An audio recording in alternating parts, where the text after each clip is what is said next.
तर छत्रपती शिवाजी महाराजांचा 350वा शिवराज्याभिषेक सोहळ्याचे हे वर्ष आहे।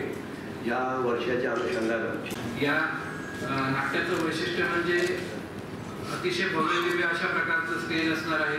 त्याचबरोबर शिवगर्जना या नाटकाची निर्मिती बरोबर आम्ही छोटे दाखवले बात शिवबा येतो आणि तो कारण महाराजांना भेटली आहे।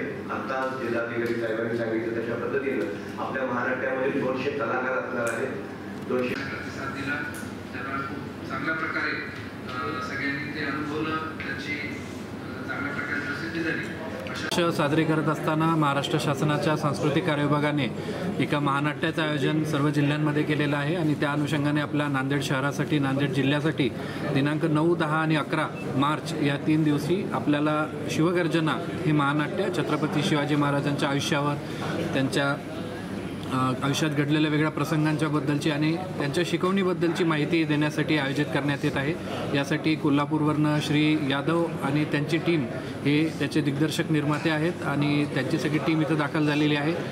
गुरुद्वारा बोर्ड मैदान, हिंगोली गेट, रेल्वे हॉस्पिटल जवळ या ठिकाणी याचा व्हेन्यू असणार आहे आणि दररोज 6:30 वाजता या नाटकाची सुरुवात होईल।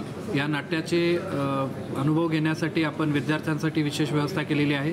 त्याचप्रमाणे इतरही शहरातील जे आपले रसिक प्रेक्षक असतील आणि विशेषतः जे शिवरायांवर प्रेम करणारे सगळे आपले युवा पिढी आहे त्यांच्यासाठी माझं विशेष आव्हान राहील की आपण निश्चितपणे या आणि या महानाट्याला अनुभवा। अतिशय भव्य दिव्य अशा प्रकारचं हे महानाट्य आहे, ज्यामध्ये जिवंत घोडे, उंट आणि इतर सगळे जे देखावे आहेत हे अगदी आपल्याला शिवकाळामध्ये घेऊन जातील। तर असा हा अविस्मरणीय अनुभव घेण्यासाठी दिनांक 9, 10 आणि 11 असे 3 दिवस 3 वेगवेगळे प्रयोग आपण आयोजित केले आहेत। त्याच्यासाठी आपण निश्चितपणे उपस्थित राहू।